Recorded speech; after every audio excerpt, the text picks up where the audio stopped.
Fala galera, boa noite, sejam bem-vindos à nossa live. E hoje quem está aqui não é o Dr. Gabriel Magalhães, é o Gabriel Magalhães. Então não esperem eu falar nada sobre harmonização facial, harmonização corporal, procedimentos estéticos. Eu vim aqui para a gente falar da minha vida, tudo que eu passei, todas as pedras que eu tropecei, e a gente trocar essa ideia, essa troca de informação. Eu tenho certeza que eu posso acrescentar muito na vida de vocês. E essa live é uma live inédita. Tinha muito tempo que eu estava recebendo mensagens e mensagens para poder falar um pouco sobre como que foi essa transformação, como que eu cheguei onde que eu tô, quais foram os caminhos que eu peguei. E tudo que eu queria era ter pessoas que me mostrasse ali o caminho certo. Em muitas áreas da minha vida isso não ocorreu, né? Então eu tô aqui hoje para poder passar um pouco do meu passo a passo, como que foi que isso aconteceu. E aí eu quero que vocês interajam, fiquem à vontade para a gente poder ter a melhor live de todas, para a gente aproveitar ao máximo, tá ok? Primeira coisa que você faz então, joga o dedo no coraçãozinho aí para aumentar a relevância dessa live, para mais pessoas ficarem sabendo e entender mais sobre esse assunto, sobre essa mudança de mindset. E você clica nessa setinha, envia pelo menos para 3 pessoas que você acha que precisa de mudar o mindset. 3 pessoas que precisam mudar o mindset. Gabriel, o que é mindset? Um modelo mental. Forma como pensar acerca de alguma coisa, e a gente vai falar disso nessa live, tá? Aqui tá em cima, Mindset Mentoring, é exatamente o que a gente vai conversar nessa noite, e eu vou falar um pouco da minha história, da minha trajetória. Toda essa live vai ficar salva. Quem não teve a oportunidade de ver no horário, você pode enviar para essa pessoa, para ela poder participar, para ela poder receber também essa carga de conhecimento e edificar a vida dessa pessoa também, tá bom?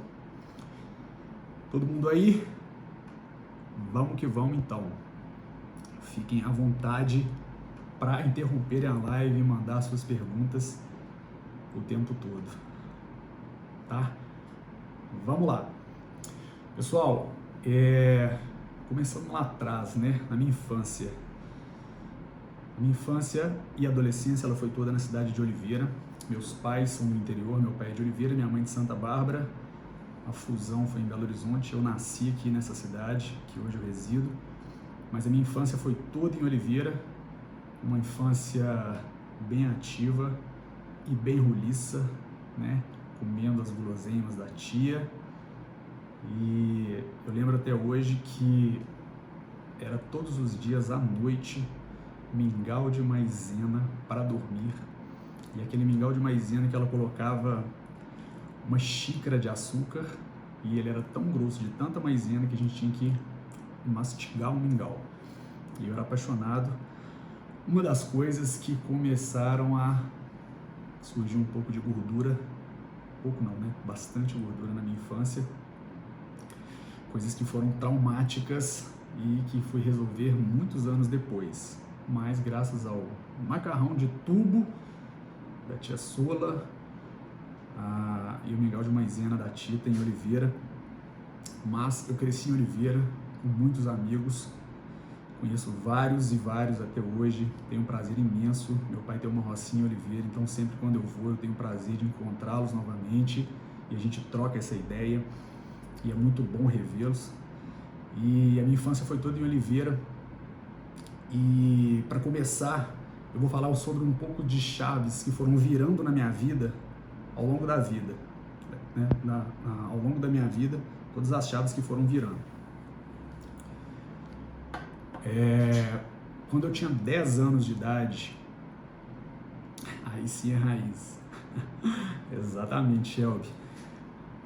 Quando eu tinha 10 anos de idade, eu me vi numa situação que eu estava em casa, aqui em Belo Horizonte, era tempo de aula, eu estudava na parte da manhã e na parte da tarde eu estava em casa deitado na cama da minha mãe. Eu lembro desse dia como se fosse ontem. E muito chateado. Eu lembro que eu tinha feito um bolinho de chuva, aqueles bolinhos que a gente fazia frito. Eu passava ele no açúcar e comia. Eu estava com sobrepeso, com 10 anos, totalmente sedentário, na cama da minha mãe. E quando ela chegou, ela abriu a porta do quarto e antes que ela falasse alguma coisa, eu falei para ela assim: mãe, eu acho que eu estou entrando em depressão. E ela me olhou, ela estava com um sorriso no rosto, ela sentou do lado da cama e falou assim: meu filho, não fala isso não. Eu acabei de ser assaltada por 2 homens, colocaram a arma na minha cabeça e me levaram $150 mil. Quando eu tinha 10 anos, isso há 20 anos, 21 anos atrás, pensa o que era $150 mil. Para completar a frase, ela falou: esses $150 mil não são meus, são de clientes meus. Minha mãe trabalha com câmbio de moeda, de dólar, euro, e desde aquela época ela já trabalhava com isso. Então ela quis me falar: filho, mesmo acontecendo tudo isso comigo, eu não vou entrar em depressão. E aquele dia virou uma chave muito forte em mim. Depois de anos fazendo a parte de desenvolvimento pessoal e treinamento, eu fui entender aquilo como forte impacto emocional, que tanto o Paulo Vieira fala no método CIS e todas as formações da FebraCIS. Aquilo ali gerou um forte impacto emocional em mim, que virou uma chave muito forte dentro de mim. E essa chave foi a chave do esporte. Eu era uma criança sedentária e a partir daquele dia, no outro dia eu acordei e falei: mãe, pai, eu quero fazer alguma coisa, eu quero fazer futebol. E eu lembro que eu fui fazer futebol, fazia futsal, quis fazer handball e fui fazendo atividades. Depois desse dia, eu nunca mais fiquei um mês da minha vida sem atividade física. Essa chave me virou com 10 anos de idade, mas eu continuei comendo em excesso. Sempre fui fã de comida, adoro comer. Hoje como muito melhor, mas eu gostava muito de comer e tinha uma mãe que fazia um hambúrguer maravilhoso. Nunca fui de comer sanduíche fora, McDonald's, batata frita, essas coisas, mas dentro da minha casa, todos os dias, às 8 horas da noite, a minha mãe chamava, eu e meu pai levantava do sofá e tinha um sanduíche desse tamanho, com hambúrguer, com a carne de hambúrguer, com ovo, com bacon, alface, tomate, queijo e tudo que você imagina dentro desse hambúrguer. E era aquele caseiro de mãe que era delicioso, né? Então, foi acumulando essa gordura, né? Que depois eu tive que suar para poder tirar, mas eu tinha o esporte em atividade, mas comia em alta intensidade. Hoje eu tenho uma esposa que faz comida, fits maravilhosas para mim, realmente. Sassá colocou aí, hoje eu não tenho o que reclamar, né? Ela me ganhou na barriga e hoje estou alimentando muito bem. Mas até uns 13 anos de idade, eu estava comendo mal, fazendo atividade física, e aí eu comecei, com 13 anos, eu tive o primeiro contato com bebida alcoólica, com droga, festa e carro. Aquela ânsia de pegar um carro para poder dar um rolê, que muitas pessoas têm, eu tinha o prazer de pegar o carro do meu pai escondido, sem a permissão dele, para poder andar, para poder desenvolver essa habilidade de piloto que todo menino novo quer ter, né? Com 13 anos eu comecei a trabalhar, trabalhava com a minha mãe e era um office boy, né? Eu ia para o banco, eu descia, eu entregava dinheiro, eu fazia isso, voltava para o escritório, mas nunca quis ficar mais parado, eu não queria mais estar em casa para poder ter essa sensação de depressão que eu nunca mais tive, graças a Deus, mas eu não queria ter mais aquilo. E aí, com 13 anos eu tive contato com todas essas coisas e essa parte do carro é engraçada, né? E é reflexiva para mim, porque semana passada eu estava lendo um livro do Thiago Brunet que chama 12 Dias para Atualizar a Sua Vida. Um livro sensacional, como todos do Thiago Brunet. E esse livro me deu um start do que aconteceu comigo. E eu entendi o porquê que eu gosto tanto de carro, porquê que eu amo carro, veículo, gosto de ter um carro bom, gosto de um carro bonito, gosto de ficar vendo carros em rede social e em sites, porque eu gosto de ver isso. E eu fui entender que isso é reflexo do meu passado. Quando eu era adolescente, com 13 anos, eu tinha que pegar o carro do meu pai para dar uma voltinha, né? E esse carro era sempre escondido, sem a permissão dele. Só que meu pai, ele tem uma empresa de controle de pragas e o único carro disponível para eu furtar era um Uno cheio de baratas, escorpião, formiga, cupim, tudo adesivado, plotado por fora, o famoso baratão. E com esse baratão eu tinha que sair da garagem e aumentar as minhas habilidades de piloto, mas eu não conseguia passar na porta do colégio onde eu estudava porque eu tinha vergonha daquele carro. Na época eu sentia muito forte isso. Com o tempo a gente foi esquecendo, eu fui esquecendo disso, mas esse livro me lembrou que hoje eu gosto muito de carro e eu gosto de sempre ter um carro bom, mas porque no meu passado algo me feriu, de ter vergonha de só ter aquele carro para passar na frente do colégio, onde eu queria às vezes chamar a atenção de alguma menina, mas era o que tinha. E aquela falta dá o reflexo de hoje, o que eu sinto, né? O que eu gosto. E muitas coisas vocês vão pensar e vão entender ao longo dos estudos de comportamento humano, desenvolvimento pessoal, que as coisas lá atrás, na nossa infância, refletem muito na nossa vida. Eu nunca tive avô e avó. Eu nunca tive esse carinho de avô e vó. Eu cresci sem meus avós. Então eu senti uma necessidade absurda de suprir essa carência, essa necessidade. E por isso eu fui procurar, depois de anos, fazer projetos sociais em asilos. Quando chega uma velhinha na clínica, eu quase morro, porque eu tenho vontade de apertar, né? Eu gosto muito de idoso, eu gosto muito de velhinho. E então a gente tem essa necessidade de suprir algumas carências que a gente teve no passado. A gente tem vontade de suprir depois. Isso aconteceu comigo no carro. E continuando um pouco da minha vida, até os 16 anos, eu comia muito e eu sofria bullying no colégio. Eu era um adolescente gordinho, que não pegava nenhuma menina do colégio, porque nenhuma se interessava, era muito gente boa, mas era gordinho. E todo mundo passava e apertava a minha tetinha, que era bem volumosa, né? E aquilo ali me deixava muito constrangido, e eu ficava triste, eu ficava chateado, mas eu não conseguia sair do lugar. E aí, comendo, mesmo fazendo atividade física, comendo, eu lembro que eu estava com 16 anos, e eu pesei na balança e eu estava com 99,8 quilos. E quando faltava 200 gramas para eu virar 3 dígitos, aquilo ali me desesperou. E eu fiquei muito aterrorizado com pesar 3 dígitos com 16 anos.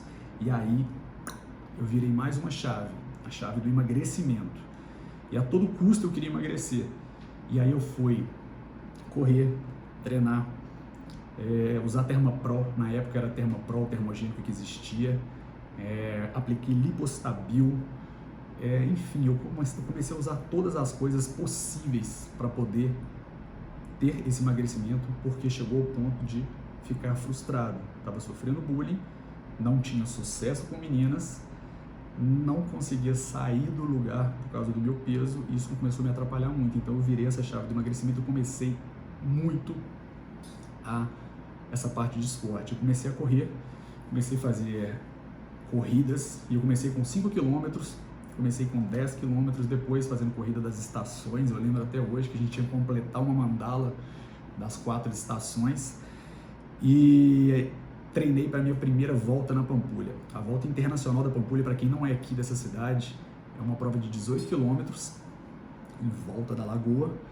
e meu sonho era completar essa prova. E eu lembro que na época eu corria totalmente para os cocos, né, fazia as provas de Nike Shox, e eu lembro que eu fiz essa volta da Pampulha com um Puma Disc, top para correr, né? Pensa, a chance de dar uma canelite ali, uma inflamação era monstra, de torcer o pé, então nem se fala, né, pelas molas do Nike Shox. Mas eu fiz essa prova, eu concluí a minha primeira prova grande, que eu estava achando que era grande, né? No início, 18 quilômetros, estava super satisfeito, muito, muito, muito feliz. E aí, com 17 anos, eu entrei para a faculdade, né? Prestei a faculdade para biomedicina. Tinha um sonho e um desejo imenso de ser um proprietário de um laboratório de análises clínicas. Eu queria ser dono de um laboratório de análises clínicas. Não sei por que isso passava na minha cabeça, muito forte, e eu vi dentro da biomedicina, que era uma área muito nova. Eu entrei na faculdade, não tinha nenhuma turma formada ainda. Entrei na FUMEC, aqui em Belo Horizonte, e fui fazer biomedicina. Meu sonho era fazer análises clínicas e ter um laboratório. Ao longo da faculdade, fui mudando um pouco dessa trajetória. Eu já falei em algumas lives aqui do profissional, mas eu vi que não era ali dentro que eu queria estar, dentro de um laboratório de análises clínicas, e aí eu tentei a minha segunda versão dentro da biomedicina, que seria a perícia criminal. Dentro de perícia criminal, eu também tive frustrações onde eu não queria mais, e aí quando eu entrei na faculdade, eu lembro que a gente estava no primeiro período, e um grande amigo, que Deus o tenha, que ele já foi, Lucas Scheib. Muitas pessoas que estão nessa live aqui provavelmente conhecem e sabem do tanto que aquela pessoa era iluminada, mas o Lucas Scheib, ele chegou para mim, era um grande amigo em faculdade, e ele chegou e falou: cara, vamos alistar no exército? Eu falei: cara, que viagem que é essa? Pra quê? Não, vamos alistar no exército, porque pensa, cara, você gosta de treinar, você gosta de correr, você gosta de malhar, você vai fazer todas essas coisas recebendo pelo Exército Brasileiro. Eu falei: que mais? E a gente vai poder chegar fardado na faculdade, isso vai despertar a atenção das meninas. Eu falei: gostei dessa segunda parte aí. A primeira, treinar, eu treino fora, mas chegar fardado na faculdade é responsa. Chegar fardado na faculdade como se pudesse, né? E eu tava achando lindo. E eu acho que eu curti essa parte aí. Então, bora. Como é que faz? Como é que faz esse alistamento? E aí a gente foi alistar no Exército, como qualquer alistamento, né? Com 17 para 18 anos. E aí, por estar na faculdade, você é direcionado para o CPOR. CPOR é o curso de oficiais, né? Preparação de oficiais. E aí a gente fez todos os testes, todas as provas e entramos para dentro do Exército. E aí,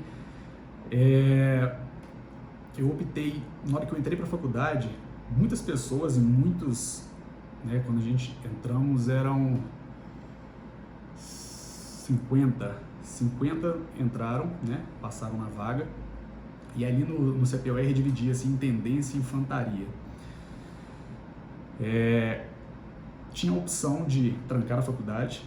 A maioria das pessoas, a maioria dos alunos, né, até então, que entraram, trancaram a faculdade para servir o Exército e viver aquele momento ali.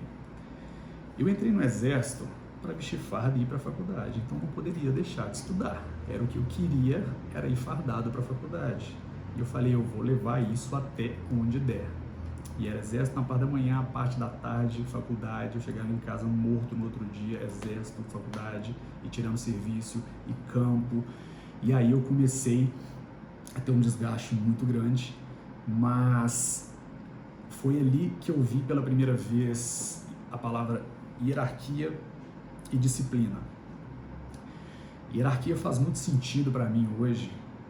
Essas duas palavras me marcaram muito. Eu já falei delas de alguma live, mas hierarquia para mim é honrar os pais, honrar pai e mãe, ter essa hierarquia dentro de casa, dentro de uma igreja, dentro de uma instituição, dentro de uma escola. Você tem que respeitar, saber respeitar a hierarquia em qualquer ambiente que você tiver, dentro de uma empresa, dentro de uma clínica, dentro da sala de aula.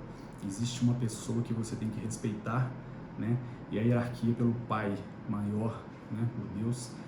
Disciplina, a segunda palavra, faz muita importância para mim, que foi onde que eu virei essa chave. No exército, eu virei a chave da disciplina. Muitas pessoas me perguntam, Gabriel, você sempre foi uma pessoa disciplinada? E foi uma das perguntas que mandaram quando eu soltei a caixa de perguntas. Você sempre foi muito disciplinado, sempre voltado, focado? Não. A minha disciplina veio com o exército. O exército te coloca na linha, coloca para ser uma pessoa disciplinada. E ali eu comecei a ter disciplinas para poder subir na classificação. Eu queria ficar bem classificado, não sabia o que eu queria da vida, mas eu queria ficar bem classificado. Eu sempre fui uma pessoa competitiva e queria sempre estar nos melhores lugares. E aí, estudava sempre para a faculdade, fazia as provas. Nunca tomei nenhuma recuperação na vida, graças a Deus. Não era um nerd, mas era uma pessoa esforçada que estudava sempre de última hora. Sempre fui procrastinador. Mais uma coisa que eu tive que buscar soluções depois, e eu vou falar para vocês.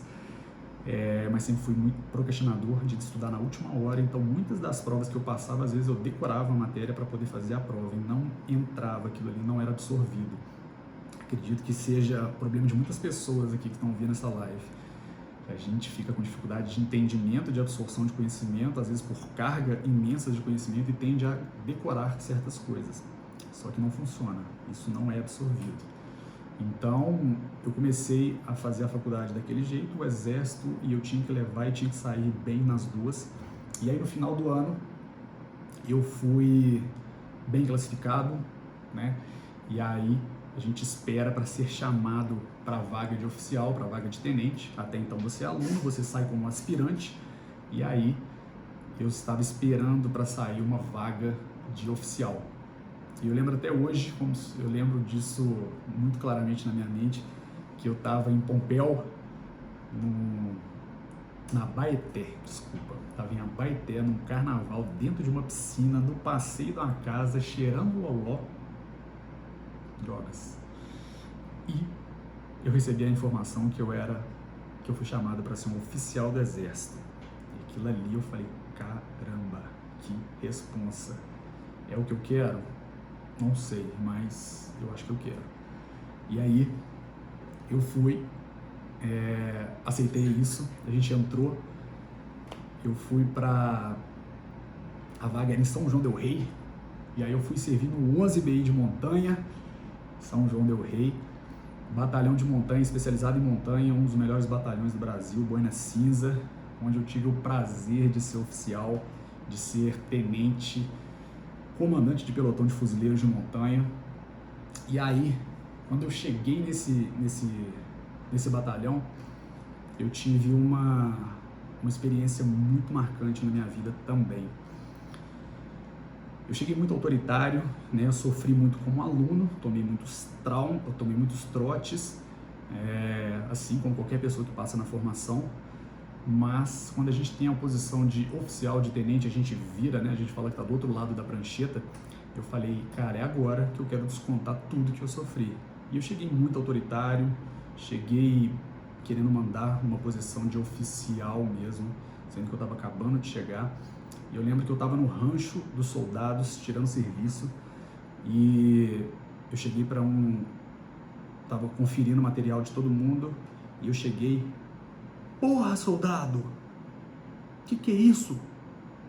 Eu não falei que é para trazer o talher e era para trazer a caneca verde?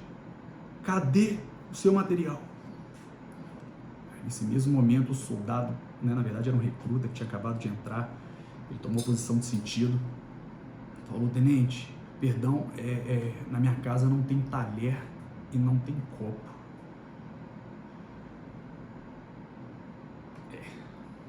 Foi essa cara aí que eu fiz também. Aquela sensação de que eu fui falar, né? Aquele arrependimento interno, mas aquela marra de oficial por fora que tinha que, então toma esse talher aqui, entreguei na mesa e saí. E esse dia eu lembro que eu cheguei no alojamento, eu estava em serviço e eu chorei muito de ver aquela situação, e aquilo ali virou uma chave, mais uma chave na minha vida, que foi a chave da humildade, coisa que eu sempre fui na minha infância e adolescência, e por algum momento eu tinha perdido aquilo por excesso de poder que que o Exército tinha me dado. E virou aquela chave de humildade e eu voltei a ser o Gabriel que eu era, dentro do Exército, trabalhando junto com soldados, com cabo, almoçando no mesmo rancho que eles, sempre gostei disso. Me lembro muito bem que na hora que era para fazer a faxina da companhia, havia muitos oficiais fardados, mandando e direcionando onde que queria que capinasse, e eu sempre descia para a área de faxina, de short, meia, sem camisa, com a foice nas costas, junto com o soldado, para a gente poder foiçar junto, para a gente poder curtir aquele momento, porque eu comecei a ter uma posição de tratar eles como seres humanos, assim como todas as pessoas têm que ser tratadas. Apesar da hierarquia, apesar de ser oficial, as pessoas devem ser tratadas com respeito e devem ser tratadas com amor. E aí eu comecei a ter esse sentimento. E quando a gente estava no Exército, também como oficial, muitos trancaram faculdade, já estava trancado, às vezes, desde o início do Exército. E eu cheguei em São João e falei, cara, eu tenho que continuar estudando. E não tinha biomedicina. Então, eu resolvi, comecei com o reitor da Federal e comecei a fazer matérias dentro de ciências biológicas e dentro de enfermagem. Nunca quis parar de estudar, ao mesmo ponto que até hoje eu nunca parei de estudar. Quem me conhece sabe que a minha sede por conhecimento é muito grande. E eu estava nessa, querendo mais e mais, eu comecei a eliminar matérias dentro de enfermagem, dentro de ciências biológicas, e sempre Exército, de 7 da manhã, 5 da tarde, 5, 6 da tarde, treinava nesse período até dar 7 horas, faculdade, chegava em casa 11 horas da noite e mais um dia começava. Sempre tive essas rotinas muito aceleradas, mas tudo isso foi me dando disciplina, porque eu sabia fazer as coisas certas no tempo certo, na hora certa.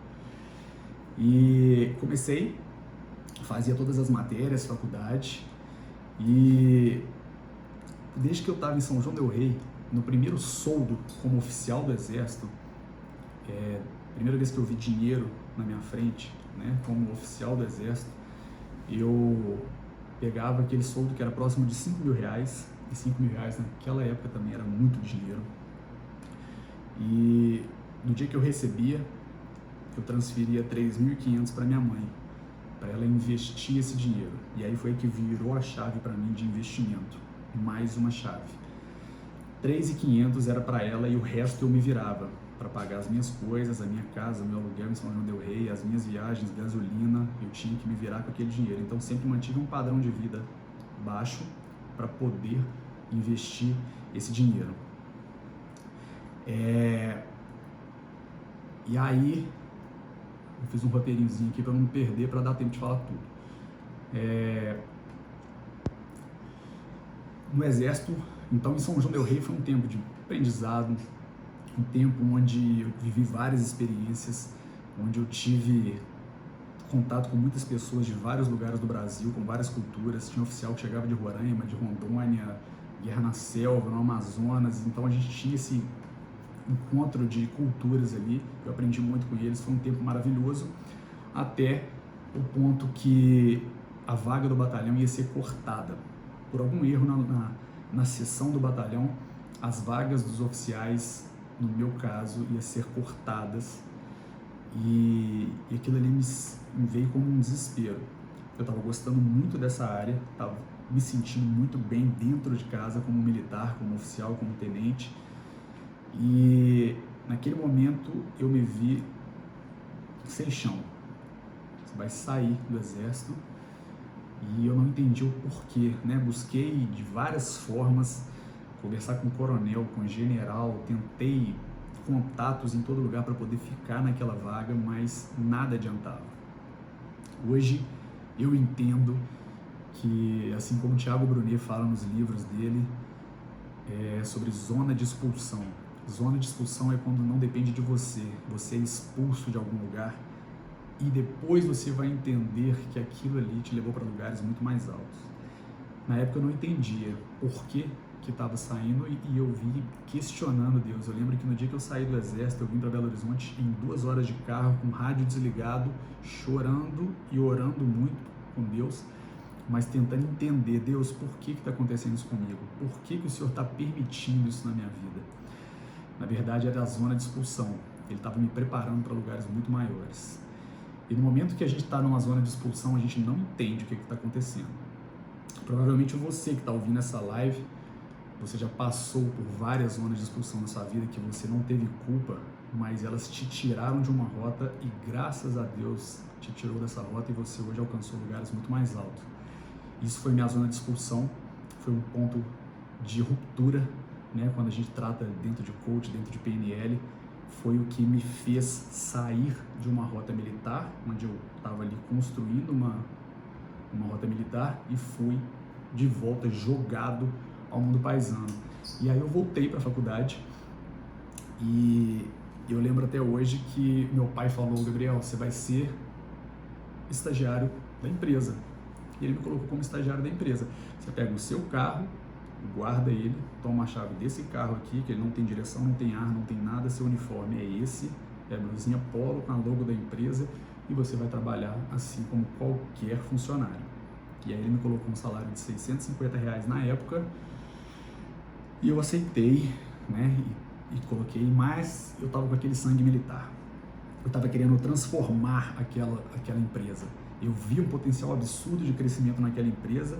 Eu falei, é agora que eu vou colocar, e comecei a fazer um batalhão dentro daquela empresa.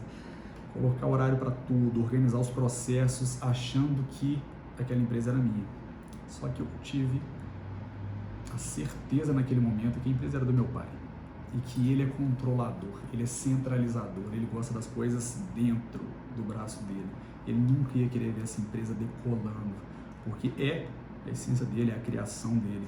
Então, eu vi que eu estava remando contra a maré, mas eu estava na situação de estagiário, não tinha muita escolha, enquanto isso eu estava na faculdade. Voltei para a faculdade em Belo Horizonte, só que eu já não tinha mais aquela pegada de barzinho, de balada. Eu estava pronto para me formar, eu precisava me formar. E aí eu fui fazendo 8, 10, 12 matérias de uma vez para poder formar o mais rápido possível.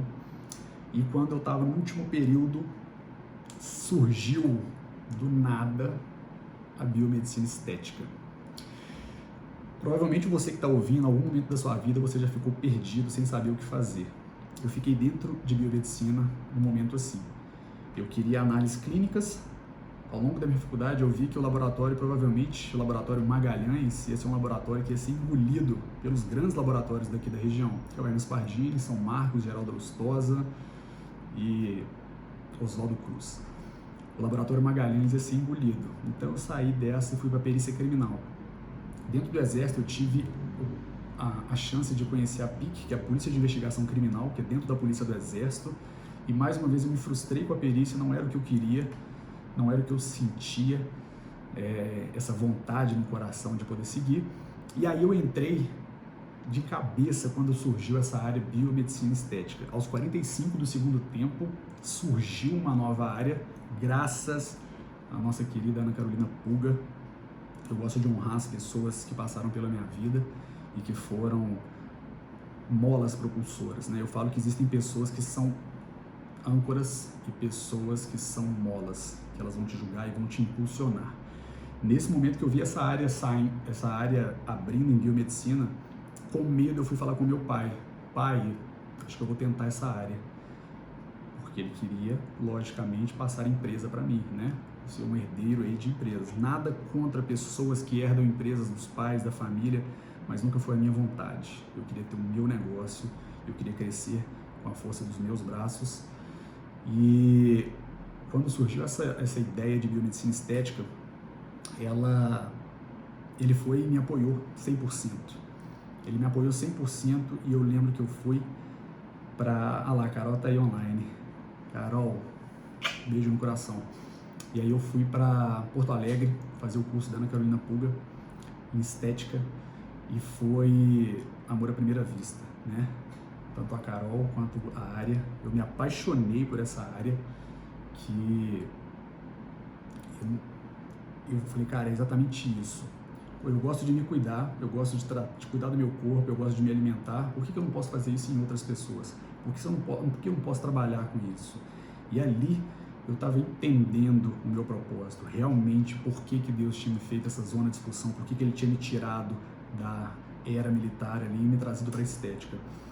E eu voltei para Belo Horizonte, eu não tinha mais nenhuma dúvida do que eu queria, eu não parava de pensar um dia sequer na área de estética.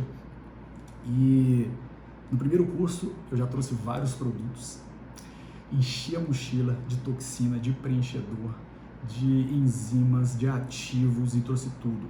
E aí eu publiquei no grupo da família, né? Falei com todos os primos, com todos os tios, que eu estava fazendo procedimento estético e estava precisando de paciente modelos, né? Na época, então, falando cobaia.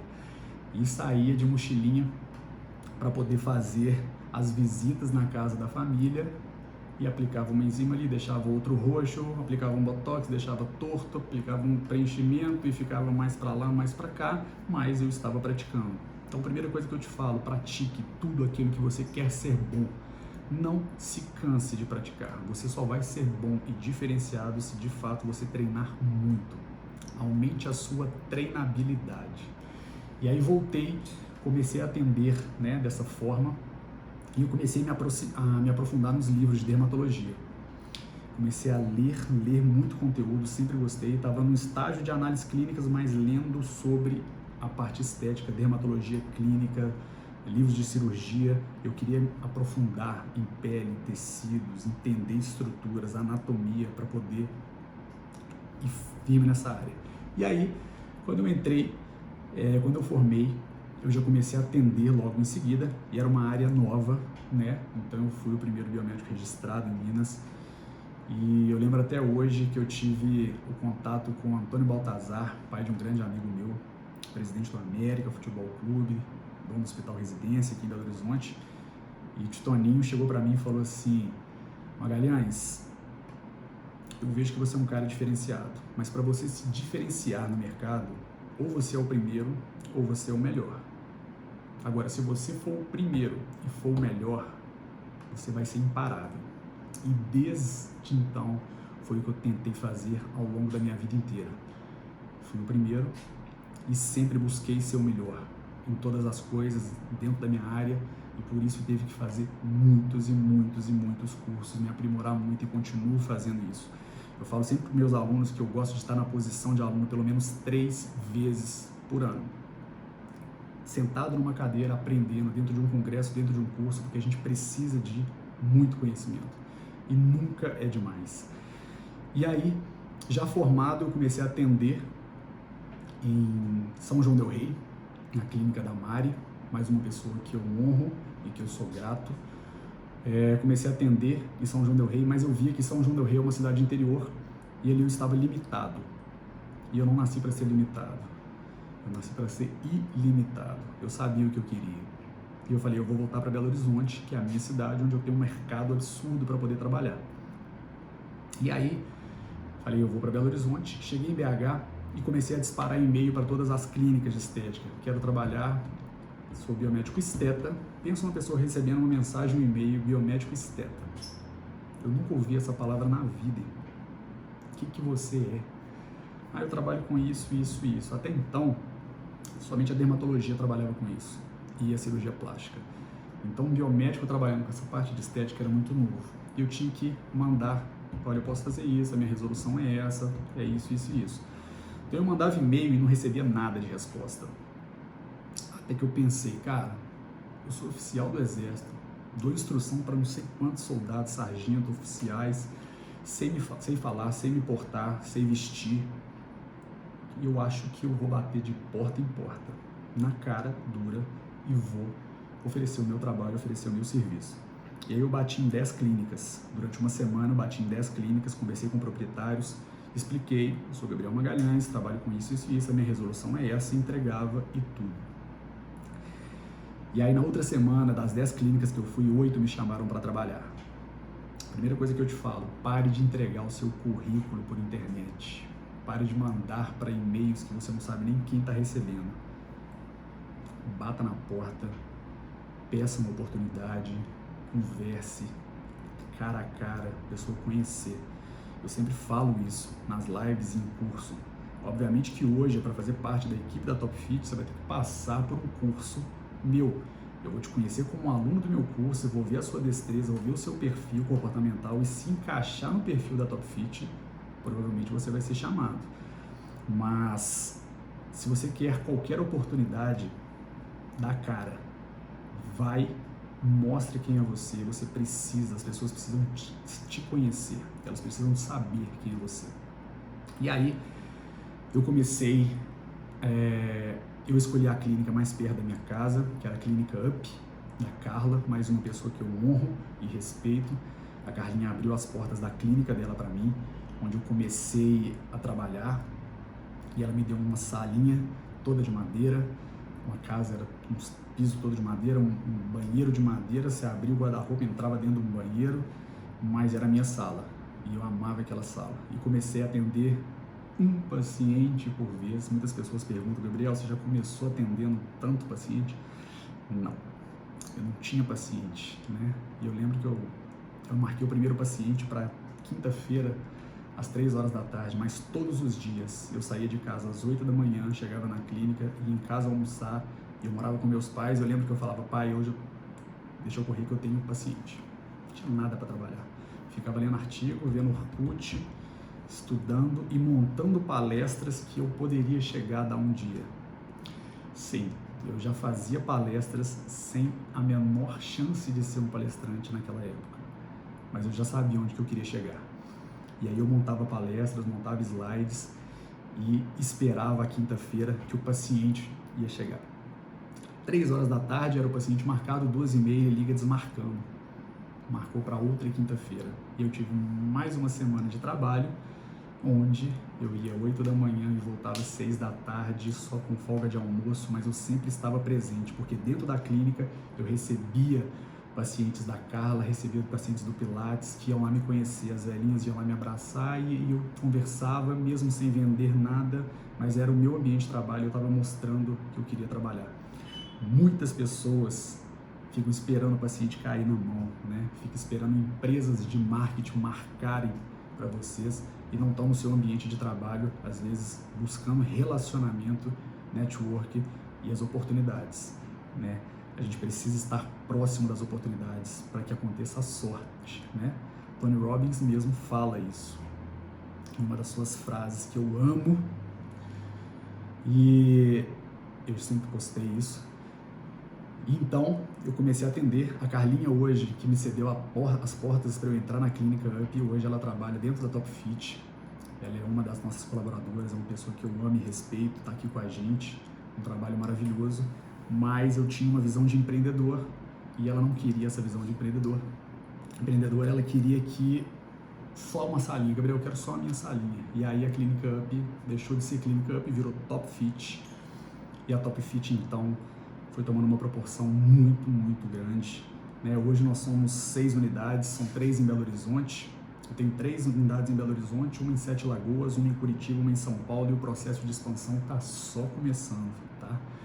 Se você quer fazer parte desse processo de expansão, esteja com a gente nos cursos, eu vou te conhecer e vai ser um prazer se você for um sócio futuro, um colaborador da nossa equipe, tá?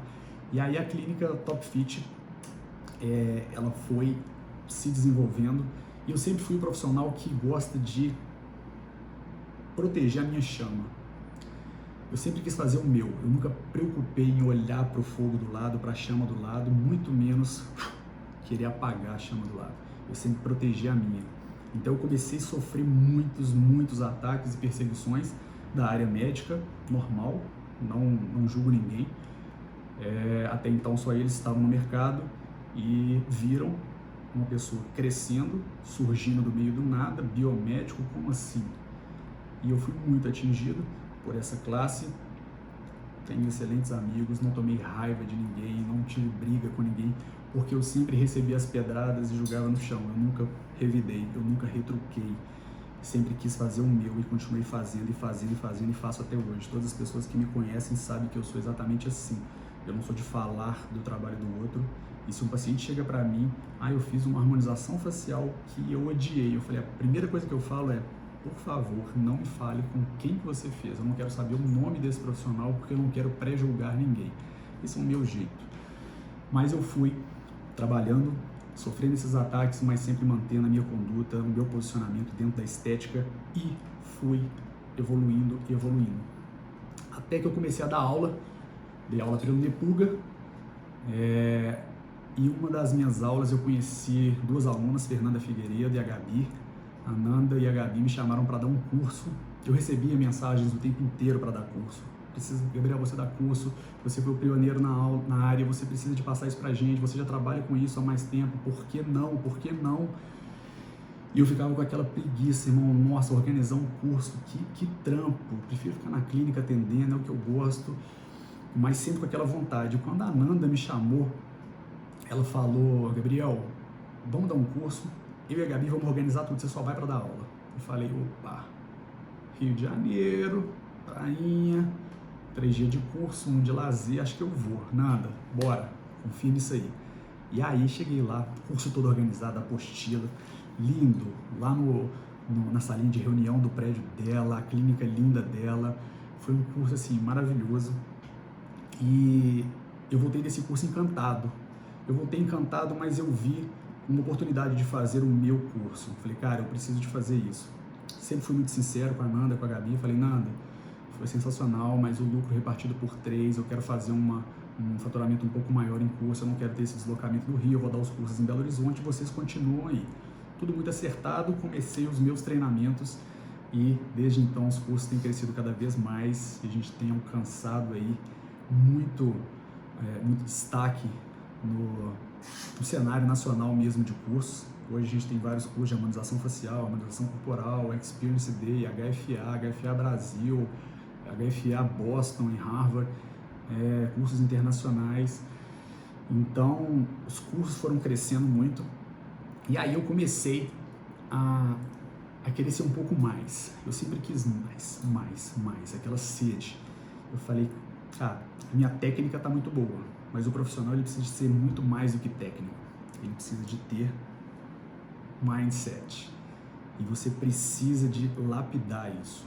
Você tem que ser bom em várias áreas, né? As pessoas têm que entender que a vida é uma roda e essa roda da vida ela tem várias áreas para serem aperfeiçoadas. E eu busco alta performance em todas as áreas da minha vida. Quem me acompanha sabe disso.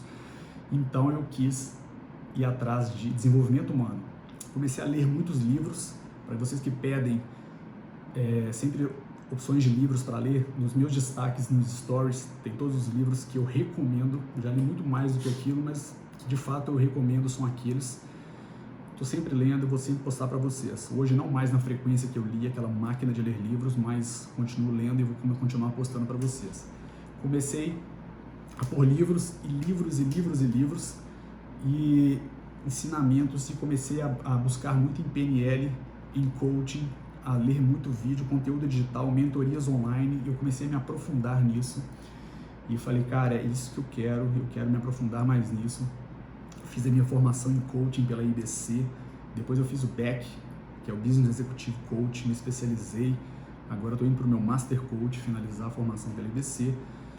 Dentre outros cursos nessa área de desenvolvimento humano, um livro que me marcou muito, que eu falo sempre dele, é O Segredo da Mente Milionária, e esse livro me levou a um treinamento que chama MMI, que é o Millionaire Mind Intensive, onde são 3 dias de imersão, e nesse curso eu comprei um pacote de cursos que chama Quantum Leap.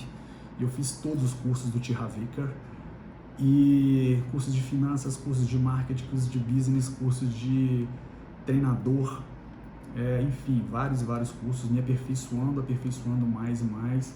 Fui para o Método CIS do Paulo Vieira, Protagon do Wendel Carvalho, fui para o UPW, Tony Robbins, em Nova York, fiz PNL pela Tony Robbins University e sempre buscando mais e mais conhecimento. E aí,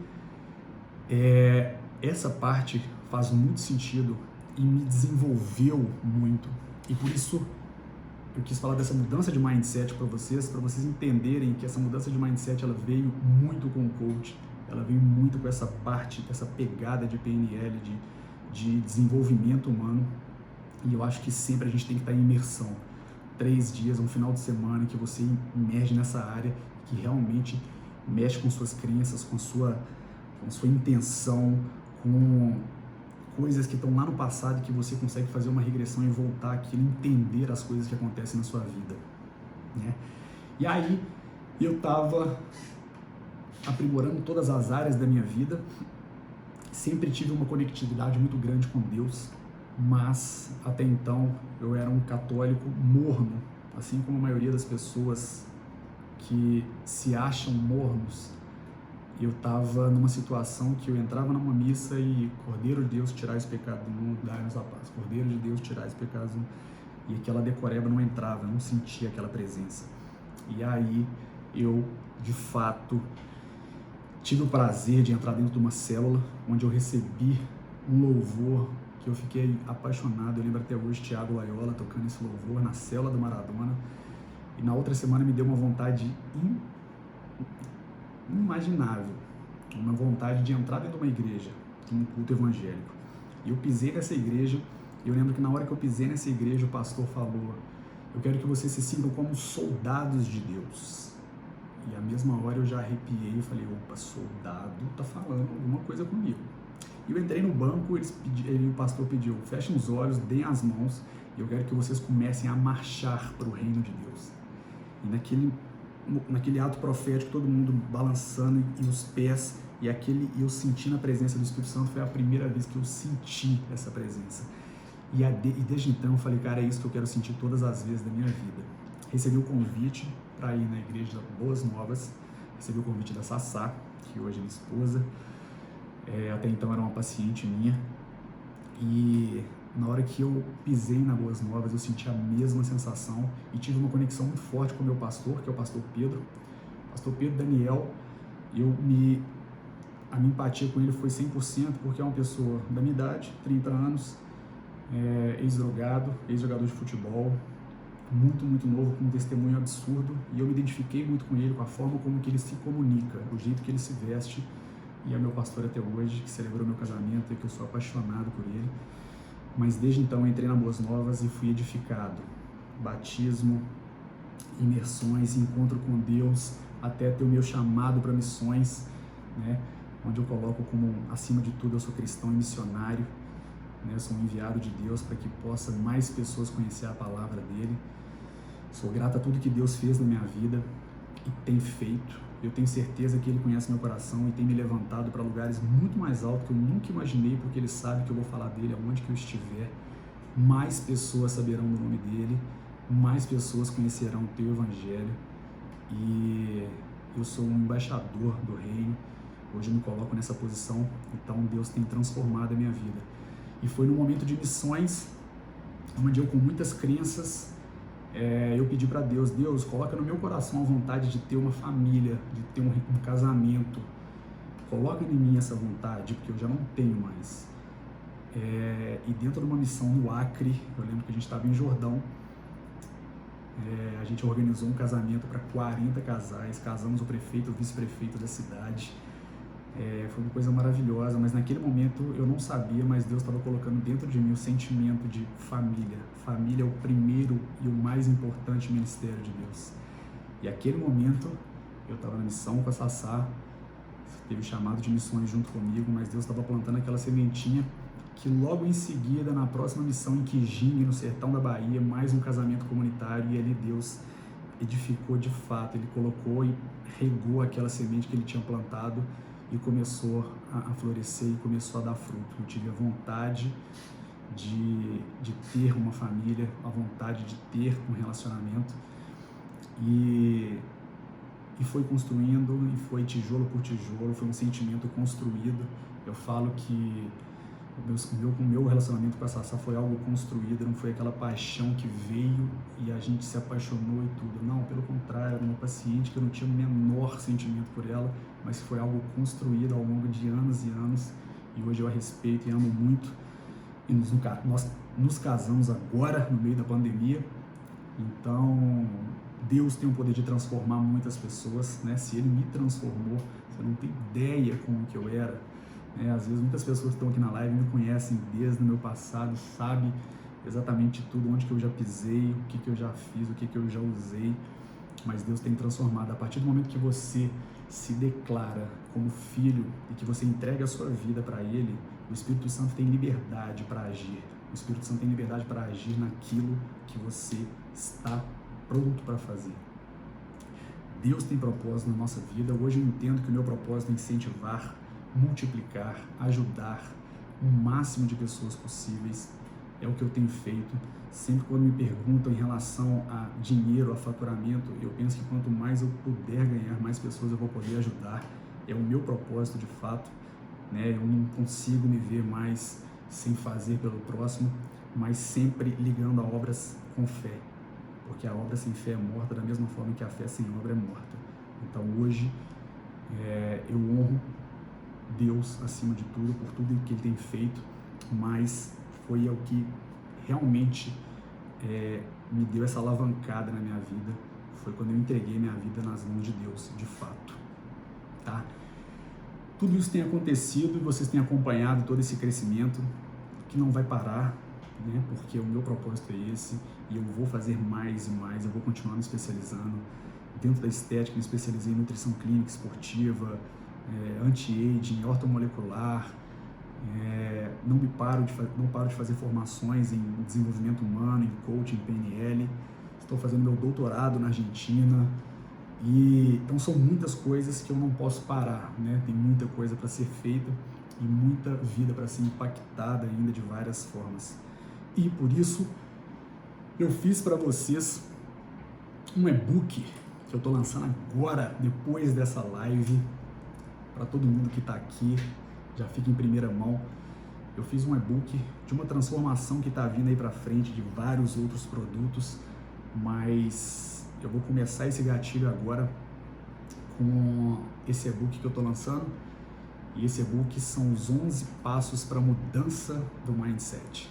Eu coloquei 11 passos que são fundamentais para você seguir, que você vai virar a chave, que você vai virar várias chaves da sua vida, que você vai alcançar pontos que você nunca imaginou, ser aquele ponto fora da curva. Então, se você quer ser essa pessoa, eu vou deixar nos stories, assim que sair da live, o link do e-book. Vocês arrastam para cima, corre lá, o e-book está maravilhoso. Escrevi todas as letras e palavras ali para vocês meditarem nisso, e pode ter certeza que vai edificar muito a vida de vocês, tá? Muito, muito, muito obrigado por vocês terem participado dessa live. Tinha muita coisa para falar ainda da minha vida, mas tive que resumir porque é 1 hora somente que a gente tem aqui. Espero que possa ter edificado na vida de pessoas, tanto na parte de saúde, de esporte, de crenças, de relacionamento com Deus. E façam a sua roda da vida, coloquem todas as áreas, determine as principais áreas da sua vida, profissional, financeira, relacionamento, família, tudo, saúde, esporte, coloca o que você acha interessante e não esqueça da sua área espiritual. Hoje eu falo, né, e falo sempre isso em lives, Deus era uma parte da minha roda da vida. A partir do momento que eu coloquei Ele no centro da minha roda da vida, eu comecei a colocar Ele em todas as coisas. Meu ministério é meu trabalho, meu esporte é meu ministério, e eu faço tudo com a permissão dEle e consagro todos os meus planos, os meus projetos a Ele, da mesma forma que eu consagro esse e-book a Ele. Ao início dessa parte, desse projeto de Mindset Mentoring, vocês vão receber muito conteúdo sobre mentorias nessa parte, porque eu senti no coração que eu preciso de compartilhar um pouco mais de conhecimento na área de Mindset, da mesma forma que eu compartilho como o Dr. Gabriel Magalhães em estética. Então vocês vão estar presentes e eu prometo mandar sempre máximo conteúdo possível, tá? Espero que vocês gostem desse e-book e foi um prazer estar com vocês, tá? Beijo no coração, que Deus abençoe e que a gente possa sair dessa pandemia muito mais fortalecido do que a gente entrou. Fiquem com Deus.